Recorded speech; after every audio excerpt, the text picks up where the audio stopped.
शेवगाव तालुक्यातल्या आणि शहरातल्या जाचक अतिक्रमण हटाव मोहिमेविरोधात उपोषणाचा दुसरा दिवस। शेवगाव शहरातल्या व्यावसायिकांना व्यवसायासाठी पर्यायी सरकारची हक्काची जागा द्या, जायकवाडी धरणाच्या पुनर्वसित गावातल्या अतिक्रमण मोहीम तात्काळ थांबवा, विद्या गाडेकर। शेवगाव शहरातल्या टपरीधारकांना तात्काळ व्यवसायासाठी पर्यायी जागा देण्यात यावी, तसंच जायकवाडी धरणामध्ये विस्थापित झालेल्या गावांमधील अतिक्रमण काढण्यासाठी स्थगिती देण्यात यावी या मागणीसाठी राष्ट्रवादी काँग्रेस शरद पवार गटाच्या प्रवक्ते विद्या गाडेकर या शेवगाव तहसील कार्यालयात उपोषणाला बसल्या आहेत। शेवगाव शहरामध्ये शासनानं अतिक्रमण हटवल्यानं टपरीधारकांवर उपासमारीची वेळ आली आहे। त्या टपरीधारकांना व्यवसाय करण्यासाठी तत्काळ पर्यायी जागा उपलब्ध करून देण्यात यावी, तसंच जायकवाडी धरणामध्ये विस्थापित झालेल्या गावांमध्येही शासनानं अतिक्रमण काढण्याचा निर्णय घेतलाय, तशा नोटीसही बजावण्यात आल्या आहेत। त्या पुनर्वसित गावांना अतिक्रमणामधून स्थगिती देण्यात यावी अशी मागणी घेऊन राष्ट्रवादीच्या प्रवक्त्या विद्या गाडेकर या शेवगाव तहसील कार्यालयासमोर उपोषणाला बसल्या आहेत। विद्या गाडेकर या राष्ट्रवादी काँग्रेस पार्टी शरद पवार गटाच्या प्रवक्त्या आहेत। उपोषणाच्या पार्श्वभूमीवर शेवगाव शहरातील गोरगरीब भाजी विक्रेत्यांसाठी बांधलेली बांधा वापरा हस्तांतरित करा तत्वावरील भाजी मार्केटच्या जाचक हटवून ती त्वरित गोरगरीब शेतकऱ्यांसाठी अल्पदरात उपलब्ध करून दिली जाईल, असं तहसीलदार प्रशांत सांगडे यांनी विशद केलं। अर्थराज्य न्यूज मराठीसाठी अविनाश देशमुख, शेवगाव। जागा जिथे जिथे अतिक्रमण आहे तिथे तिथे बुलडोजर जेसीबी फिरवलेला आहे। मात्र हे काही करताना शेवगाव सारखा तालुका प्लेस आहे, त्या प्लेसमध्ये छोटे छोटे व्यावसायिक होते, छोटे टपऱ्या होत्या, रोजचं दळणवळण चालणारे छोटे छोटे उद्योगधंदे पूर्णपणे नेस्तनाबूत झालेले आहेत।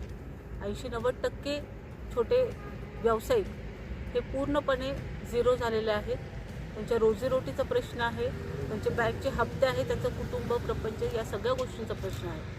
त्याचबरोबर याच्यात आणखी एक महत्त्वाचा मुद्दा आहे, जायकवाडी धरणाच्या पुनर्वसित गेलेल्या जमिनी, घरं, जे पुनर्वसित गावं आहेत, 7-8 गावं आहेत, कुंटेफळ, दहीगाव, खानापूर, ताजलापूर या सगळ्या गावांचं 1972ला पुनर्वसन झालेलं आहे।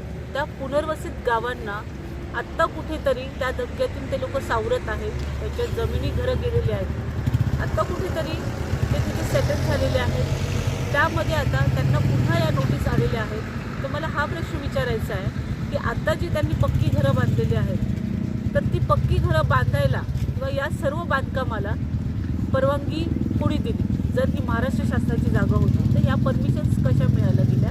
त्याच्या अगोदर सरकारकडे, प्रशासनाकडे हे टाउन प्लॅनिंग, सिटी प्लॅनिंग होतं की नव्हतं? त्या प्लॅनिंगचा त्यांनी अगोदर आपल्याला जर आपल्याला पुढे निवेदन दिलं असं सांगितलं असतं की आमचे हे प्लॅन्स आहेत, इथे तुम्ही पक्की बांधकामं करू नका किंवा इथे उद्योग व्यवसाय तुम्हाला शिफ्ट करावे लागतील, या गोष्टींचा कुठल्याही पद्धतीने प्रशासनाने कल्पना या लोकांना दिलेली नाही। या पुनर्वसित लोकांनी आता त्याच्यावरती पक्की घरं बांधलेली आहेत, त्याच्या विहिरी आहेत, बोर आहे, घर आहे, शेत आहे, जी काही जागा जाणार आहे त्याचं कॉम्पन्सेशन गव्हर्नमेंट देणार आहे का? आता प्रशासनाकडे तुमची काय मागणी आहे उपोषणाच्या माध्यमातून? माझी उपोषणातून प्रशासनाला हीच मागणी असेल की या सगळ्या लोकांचं जे काही तुम्ही आता अतिक्रमण हटवलेलं आहे, हा जो छोटा टपरीधारक व्यावसायिक आहे, पुनर्वसित गावातला व्यक्ती आहे, यांच्यासाठी पर्यायी योजना तुमच्याकडे काय आहे, याच्यासाठी तुमचा अजेंडा मॅपिंग काय आहे ते तुम्ही लोकांना दाखवावं, पर्यायी व्यवस्था त्यांची करावी। आणि जर या लोकांचे जर राहती घरं जात असतील तर ही फार गंभीर समस्या आहे, याच्यासाठी तुम्ही पुनर्वसनासाठी कॉम्पन्सेशन लोकांना देणार का?